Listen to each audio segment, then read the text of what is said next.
नांदगाव तालुक्यामध्ये विविध मागण्यांसाठी ढोल बजाव आंदोलन करीत कळमदरी गावाचा धडक मोर्चा व साखळी उपोषणाला प्रारंभ झालाय।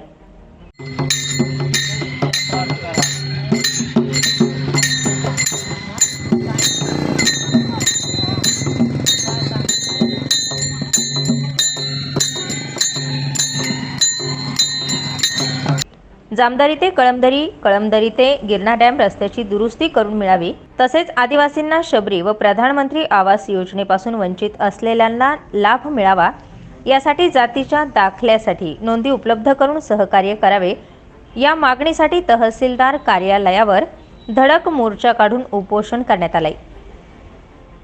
दरम्यान आंदोलकांनी टाळ मृदुंगाच्या गजरात ढोल बजाव आंदोलन केले। यावेळी नांदगाव हुतात्मा चौक ते तहसीलदार कार्यालयापर्यंत धडक मोर्चा काढण्यात आलाय।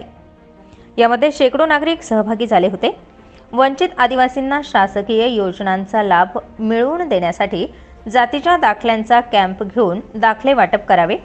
लोकशाही धडक मोर्चाच्या वतीनं हे आंदोलन छेडण्यात आलं असून यामध्ये विविध मागण्यांचं निवेदन नांदगाव तहसीलदार, पोलीस स्टेशन, पंचायत समिती आदींना देण्यात आलंय। तसेच या मागण्यांमध्ये कळमदरी येथील शासकीय हॉस्पिटलमधील वैद्यकीय अधिकारी मुख्यालयात राहत नाही, त्यामुळे रात्री वेळ प्रसंगी रुग्णांना व महिलांना डिलिव्हरीची गैरसोय होत असून रात्री प्रकृती बिघडलेल्या रुग्णांना सेवा मिळत नसल्याची तक्रारही करण्यात आली आहे। लाभार्थींना बैलगोठा घरकुल योजनांचा लाभ मिळावा, जवाहर रोजगार विहीर योजनेचा लाभ मिळावा, LT लाईट विजेचे खांब नवीन टाकावे, वीज सुरळीत करावी, वाडी वस्ती मळे तळे आदी ठिकाणी वीज मिळावी, याबरोबरच कळमदरी वासियांना नियमित 3 फेज वीज पुरवठा अखंडित मिळावा आदी मागण्या या निवेदनामध्ये नमूद करण्यात आले। यासाठी नागरिकांनी उपोषण सुरू केले। उपोषणामध्ये महिला पुरुष सहभागी झाले। कळमदरी येथील नागरिकांनीही आता आंदोलन पुकारले। आंदोलन करताना जे मुद्दे उपस्थित केले त्या मुद्द्यांचा आपण पूर्णपणे गांभीर्याने विचार करतो आणि जसं त्यांनी मागणी केली की आपल्या गावामध्ये जातीच्या दाखल्यांचा कॅम्प व्हावा, रेशन कार्डचा कॅम्प व्हावा, तर या दोन्ही गोष्टीचं आम्ही नियोजन करतो आणि एकत्रित बसून हे नियोजन जेणेकरून जास्तीत जास्त जनतेला त्याचा लाभ होईल आणि कुठल्याही त्रुटीपूर्तता राहून ते एकदम पेंडिंग न राहता कॅम्पच्या मोडमध्येच ते सॉल्व्ह होईल। तर मी सर्वांना या आपल्या माध्यमातून निवेदन करतो की आपण आपलं हे आंदोलन मागे घ्यावं आणि प्रशासनाला साथ देऊन आपण तुमचे प्रश्न नक्कीच मार्ग। जय जवान जय किसान। मी शेखर पगार।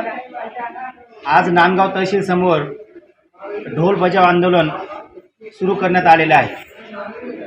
या आंदोलनाचा महत्त्वाचा मुद्दा असा आहे की नांदगाव तालुक्यातील ज्या संबंधित प्रशासनाला आम्ही वारंवार निवेदन आणि पत्रव्यवहार करून देखील कुठल्याही प्रकारे दखल न घेतल्यामुळे आज या झोपलेल्या प्रशासनाला जाग येण्यासाठी आम्ही नांदगाव तहसील समोर ढोल बजाव आंदोलन सुरू केलेलं आहे की जे जातीचे दाखले आहेत, या जातीच्या दाखल्यांसाठी 5-5, 10-10 हजार रुपये मोजावे लागतात। एका रेशन कार्डासाठी 7-7, 8-8 हजार रुपये मोजावे लागतात। तर या जातीचे दाखले आणि रेशन कार्ड हे आपल्याला मोफत मिळावं आणि शिबिर त्या भरवण्यात यावं यासाठी सुद्धा आज आमचं आंदोलन आहे।